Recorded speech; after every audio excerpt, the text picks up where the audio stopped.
As promised, I'm here today to talk a little bit about. I'm trying very hard to train myself not to say every 3 seconds. Here today to talk about my day trading experience. I'm not a licensed stockbroker or anything of that nature, so I can't give actual stock trading advice or anything like that. I'm here to give my opinions about investing and some of the things that I do and have done. Now, don't let me give you the wrong impression. I have lost a ton of money on the stock market in the last 7 years. Every year, loss. I didn't trade for a couple years, thank goodness. This is the first year I've actually made money. And it has been an interesting year. Now, in March 2020, the market took a huge dive, to the tune of 30%, 40%. I mean, stocks were getting pummeled. I was the same. I think I lost 30% off the bat. I didn't even want to open my account for many weeks. Not until I got a paycheck and the stimulus check did I dare to try to mitigate the damage done. Well, the first stock I invested in was Tesla. I have traded Tesla many times before. I typically hold it for a week or two. As any stock, if it makes me 15-20% in a couple weeks, I'm done. I'm going to sell. Because it's not going to go up forever. Now, my current monetary policy and situation, I was in a good position a couple weeks ago because I sold 75% of my stocks, cashing in profit. So I was ready for the next correction. And typically with corrections, they do come, but I have a bad habit of buying in too early, which I, kind of did. I have less capital than I did a few weeks ago, but it's positioned well, I would say, barring another correction.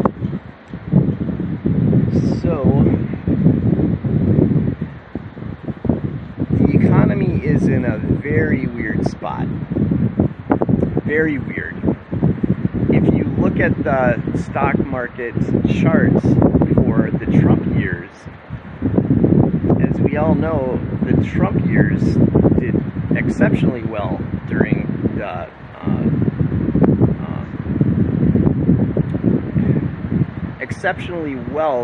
during those years. But if you look at the past year, here's Trump. Happy. But here's pandemic. It's going crazy. It's just going crazy. And if you traded stocks from the past year, 12 months or more, like Jim Cramer said during years ago when the economy was going good, you could you could throw a dart at a stock and pick a winner. I mean, it didn't matter. Most stocks were cut in half. I mean, some cut in half, some cut by a quarter, and they recovered. So you made money if you got in at the bottom. And I kind of got in at the bottom, but I came in at the bottom from a very heavy loss. I was kneecapped. Well, you might wonder where I got the money to work with. I just worked hard for 2 or 3 years and saved money during that time to make investments. I'll tell some other tragic stories of investment mistakes another time. But the one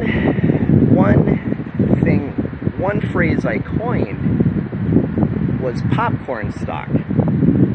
Popcorn stock is a stock that is selected from the major losers of the day, and you buy in at the bottom. Well, these popcorn stocks commonly recover their value. Sometimes the next day, sometimes in a week. They don't always do, so you can get into trouble. I didn't continue my thought. My thought in today's economy is to proceed with caution. I'm going to pay off my credit cards as, I aspire to do that within weeks or months, probably months, because not paying off my credit cards served me quite well, because I was able to make 80% on that money in a year by paying 20% interest on my credit card debt. So it was a good move. I don't think the market's going to go up forever, so I want to pay down my debt so I don't lose 25% from what may be the gravy train, because this country is going nuts right now. And the explanation, which I may not have given, for this precipitous rise in stocks during the last year, is because people have a ton of money, and where else are they going to put it? In the stock market, buying Bitcoin, buying Apple, buying Nvidia, whatever, Walmart, Tesla. And that, I fear, is creating a large bubble. I'm not sure what's going to happen. Maybe the economy just comes roaring back to life and it's all good. But I don't know. Only time will tell.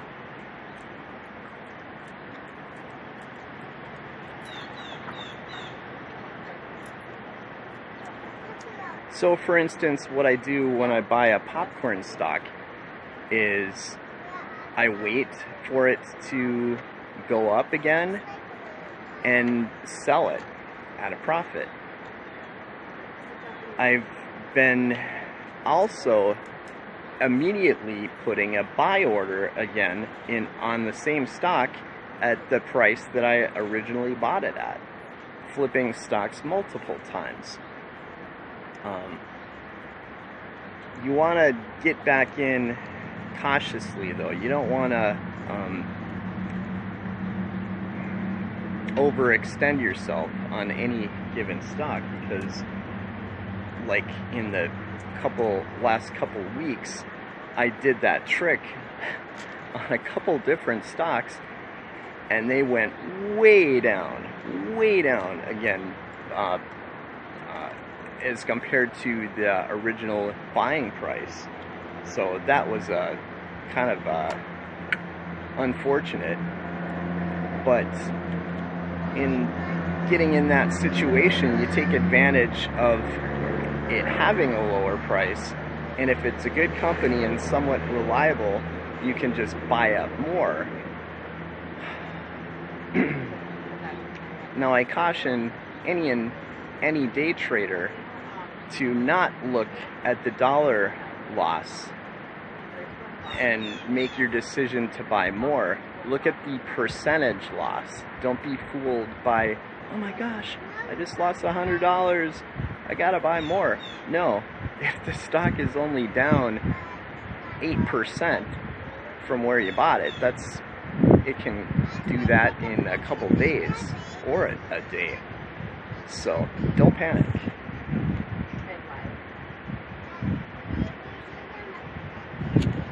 Now, I said I had a 80%,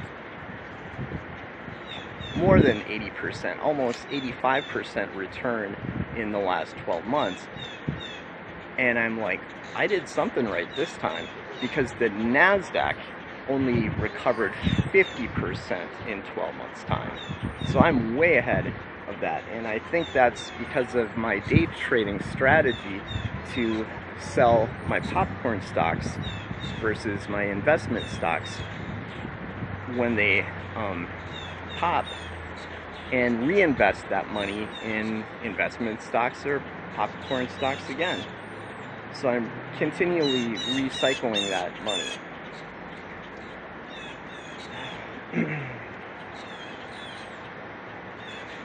Now, I just recently bought my first cryptocurrencies. Not a lot, but I bought Bitcoin, Ethereum, and Bitcoin Cash. My arm is getting tired. And they've swung in both directions during that time. And I think I'm not entirely sold on cryptocurrency or meme stocks. Beware of meme stocks. Man, there's all kinds of trouble waiting out there for people who think they're going to get rich overnight buying Dogecoin or Bitcoin or Ethereum or anything of that nature. I've seen more arguments for it continuing in the long term to rise, but that doesn't mean you're gonna get rich. And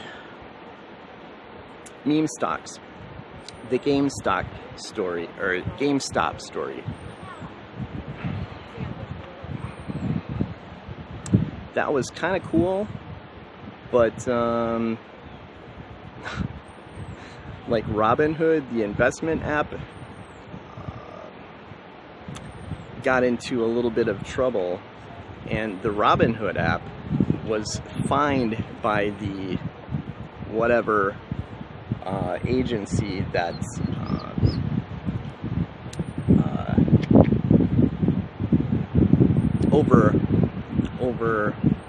oversight, has oversight.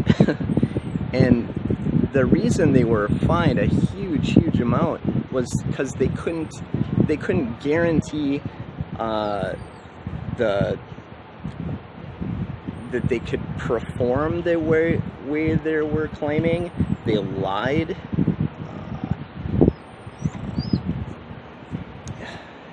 Beware. Acorns, Webull especially. I'm suspicious of all of these trading apps, because with trading comes extreme risk. And I've been trading stocks since I was 18 years old, or 19, or whatever. So I've been around the block. you might get lucky, you might cry your eyeballs out. So, I'm gonna stop right here and come back at you a little bit later.